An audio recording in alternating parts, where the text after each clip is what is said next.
الحمد للہ وحدہ والصلاة والسلام علی من لا نبی بعدہ اما بعد۔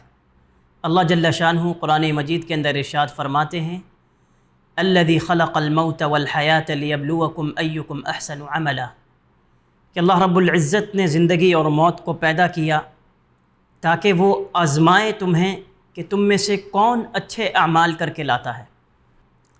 اچھے اعمال کیا ہیں؟ فضیل ابن عیاض رحمہ اللہ اس کی تشریح بیان کرتے ہوئے کہتے ہیں کہ احسن عملا ای اخلصہ و اصوبہ، کہ اچھے اعمال وہ ہیں جو سب سے زیادہ اخلاص والے اور سب سے زیادہ محمد الرسول اللہ صلی اللہ علیہ وسلم کی پیروی والے ہوں گے۔ اگر اخلاص ہمارے عبادات کے اندر آ جائے تو اس کے کیا ثمرات اور فوائد ہوں گے، آئیے ہم ان کو جانتے ہیں۔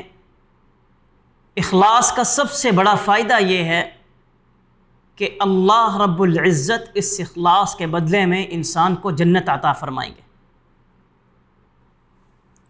قرآن مجید میں اللہ جل شانہ ارشاد فرماتے ہیں الا عباد اللہ المخلصین، کہ اللہ کے وہ نیک بندے جو اخلاص کے ساتھ عمل کرتے ہیں، اولئک لہم رزق معلوم، اللہ نے ان کے لیے ایک رزق مقرر کر دیا ہے۔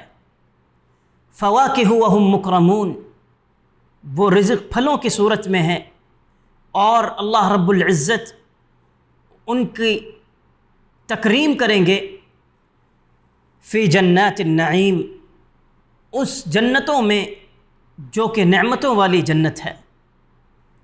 تو ان آیات سے پتہ چلا کہ انسان جب اخلاص کو اپناتا ہے اللہ رب العزت اسے جنت عطا کرتے ہیں۔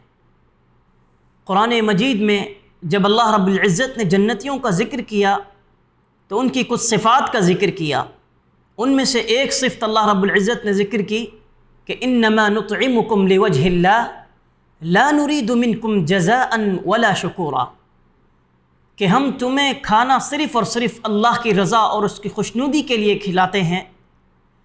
اس کھانا کھلانے کا مقصد تم سے کوئی بدلہ لینا یا تمہارا شکریہ ادا کرنا ہرگز نہیں۔ اخلاص کو اپنانا اللہ کی رضامندی کا باعث ہے۔ اللہ رب العزت نے سورۃ اللیل میں ایک بندے کا تذکرہ کیا کہ جو اللہ کے راستے میں مال خرچ کرتا ہے اور اس مال کو خرچ کرنے کے بدلے میں وہ کسی کا احسان نہیں چکا رہا ہوتا، بلکہ مقصد وہ صرف اور صرف اللہ کی رضامندی اور خوشنودی ہوتی ہے۔ اللہ رب العزت فرماتے ہیں وَلَسَوْفَ يَرْضَى، اللہ رب العزت اس بندے سے راضی ہو جائیں گے۔ اخلاص کا ایک بہت بڑا فائدہ یہ بھی ہے کہ اس اخلاص کی بدولت انسان اپنی عادات کو عبادات میں تبدیل کر سکتا ہے۔ رسول اکرم صلی اللہ علیہ وسلم نے ارشاد فرمایا تم کوئی بھی عمل کرو اس کے اندر اخلاص کو شامل کرو، اللہ رب العزت تمہیں اس عمل پر اجر دیں گے، یہاں تک کہ اگر کوئی آدمی اپنی بیوی کے منہ میں کوئی لقمہ ڈالے اور اس لقمے ڈالنے کی وجہ وہ اللہ کی رضامندی اور خوشنودی ہو، اخلاص ہو، اس پر بھی اس کو اجر ملے گا۔ اور اخلاص کا ایک اور فائدہ کہ اخلاص انسان کو مصیبت اور پریشانیوں سے نجات دلاتا ہے۔ ان تین آدمیوں کا قصہ کہ جو ایک غار میں پھنس گئے تھے، انہوں نے اپنے نیک اعمال کو وسیلہ بنایا اور کہا کہ اے اللہ، اگر ہم نے یہ عمل تیری ذات کے لیے کیا تھا، تیری خوشنودی کے لیے کیا تھا، ففرج عنا ما نحن فی، اللہ ہمیں اس مصیبت سے نجات دلا دے۔